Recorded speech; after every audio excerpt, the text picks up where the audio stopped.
The beginning of our story didn't exactly go to plan, but then again, we didn't have much of a plan to begin with. Do you guys only do AAA calls? No. After a long 2 years of building out the van, we were finally ready to set off for the Northeast in mid-October to hopefully catch what would be left of autumn out near Vermont and Salem, Massachusetts.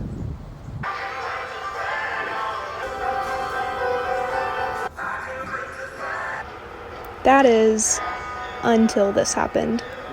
Let me catch you up. We left our too comfortable of a hometown on a sunny Saturday morning.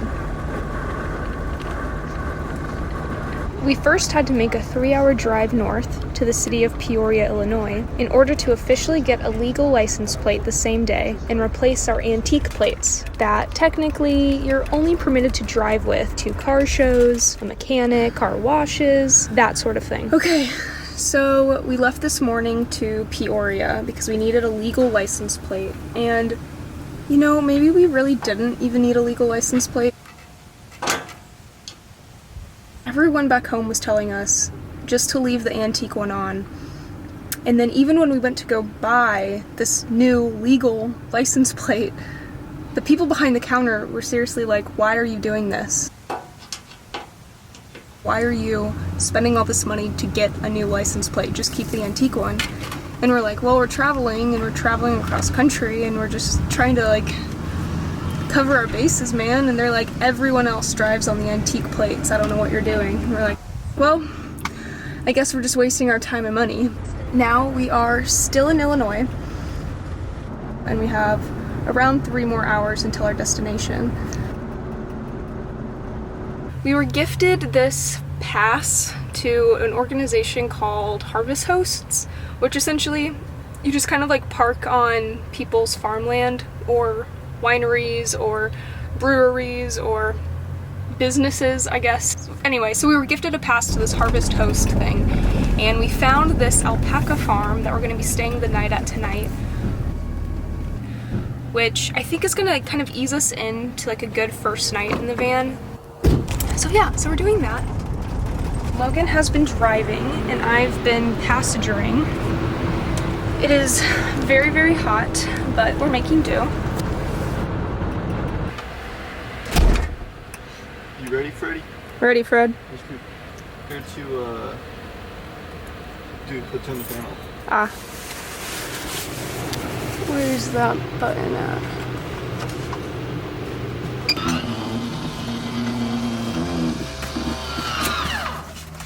Oh, whenever it closes, that thing kind of comes out a bit. Oh no! Okay, good enough. And then I'm gonna take this fan. Hopefully you are charged up.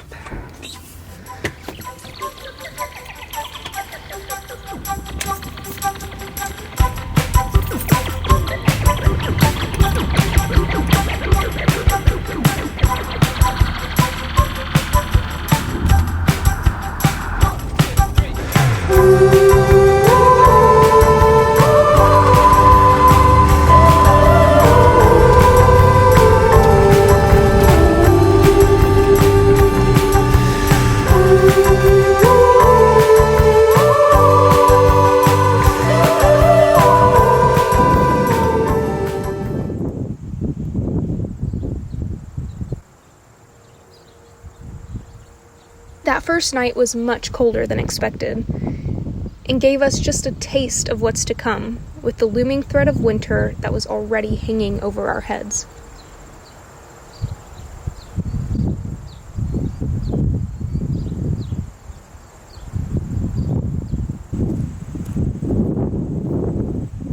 Thankfully, we did end up purchasing some alpaca fur socks from the farm's shop, which are actually quite warm.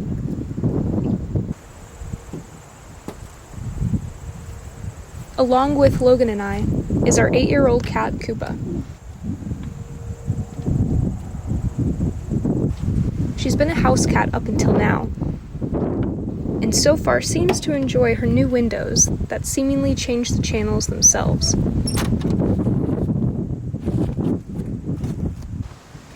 Cats are typically pretty adaptable, and while she's always been timid, I'm hoping we haven't made a mistake in her well-being by bringing her on the road. Who got pet?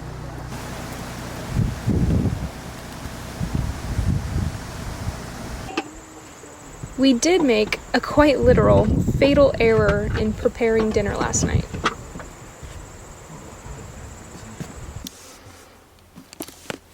By not taking down a stretch of my plant Cornelius, we burnt several of his leaves and stem from the steam underneath. And with the dark black coloring, I think this end of his arm is a goner. Crisped him up. Wow. Hopefully he can come back. I don't think there's any coming back from that. After cleaning up breakfast, we were back on the back roads of small town Indiana. I forgot how many old cemeteries you can find on back roads. Right before leaving in the van, a friend gifted me his late great-great-grandfather's Super 8 movie camera from the 1950s.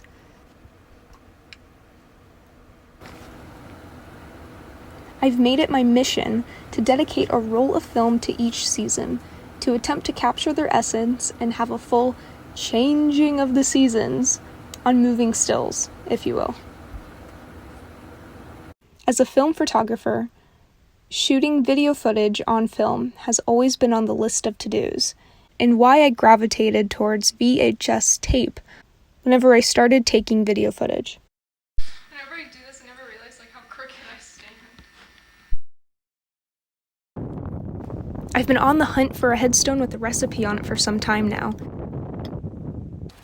And while we did find most of the headstones here were from the 1800s,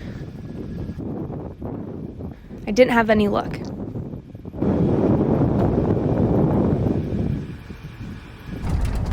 And soon we were back on the road again, only to head to our next bump in the road for the day.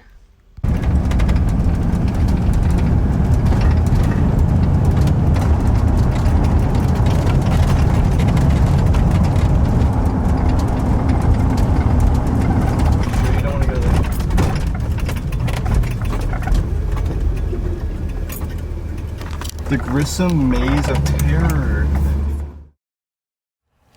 What an insane day. Wow, I am so exhausted I can't even think straight. So last night, when we were 30 minutes away from our parking spot for the night, which was going to be in the middle of the forest of Hoosier National Forest in Indiana, what happened? While driving, Logan noticed that our engine was overheating. Thankfully, there was a rest stop just half a mile away, so we pulled over there to kind of check things out, and whenever we looked under the hood, we realized that our alternator belt had snapped. Okay, so we've got two problems. First, this belt snapped, and Our coolant was just leaking all over the parking lot. So we bunkered down there and stayed there for the night.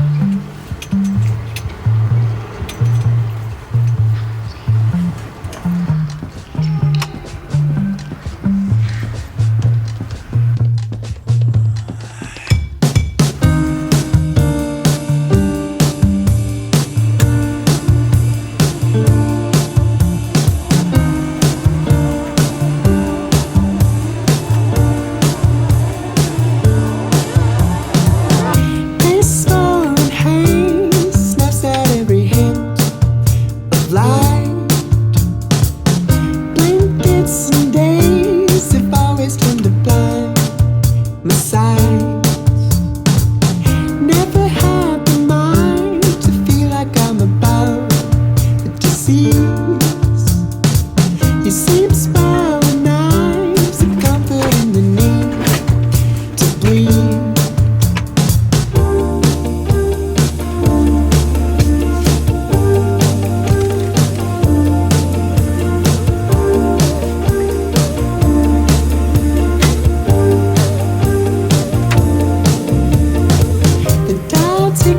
right and endlessly proceeds to wind. As day turns to night, the mind has no belief in time.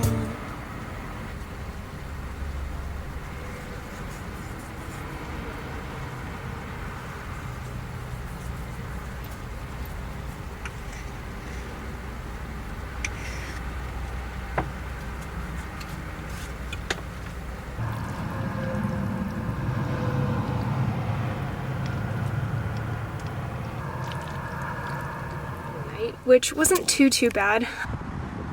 We had a nice little spot by a nice scenic tree, a couple of trees, and it was semi-quiet. I mean, it really wasn't too bad of a spot.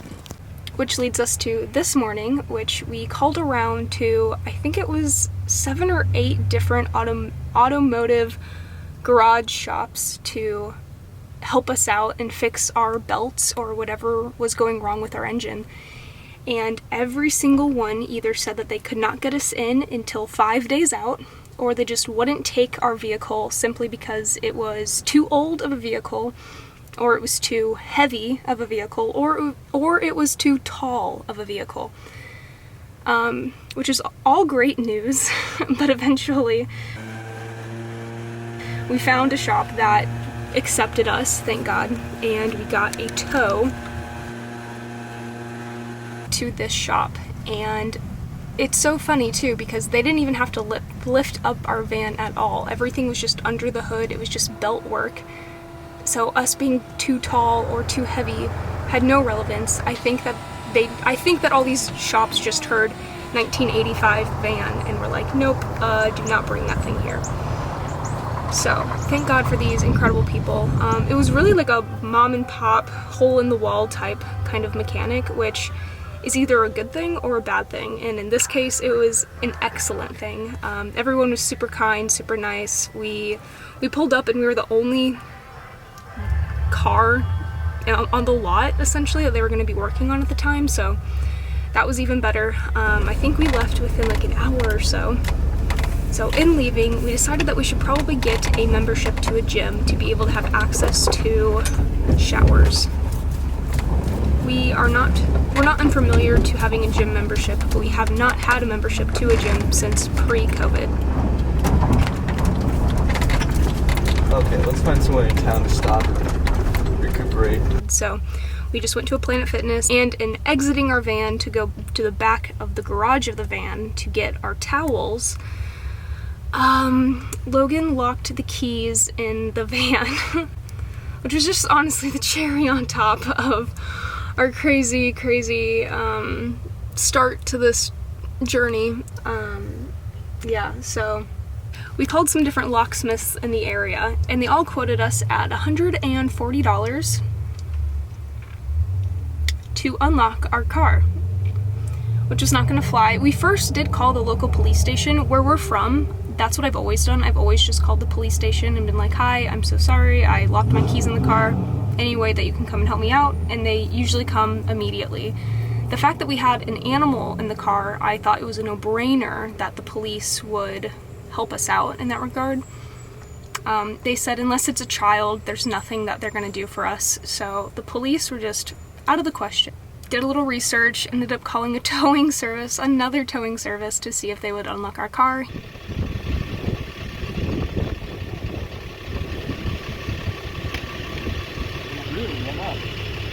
Because scratch the glass on the inside. That's why police won't do it anymore. Beautiful items. Yeah. Woo! Thank you so much. Yeah, so Quoted us 20 minutes at $65. We accepted, got it unlocked, went back to take showers, and now we're going back to the National Forest.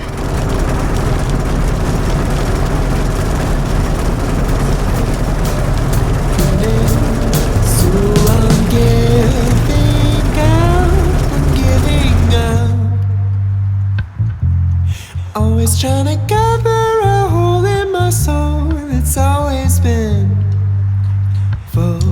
So I'm getting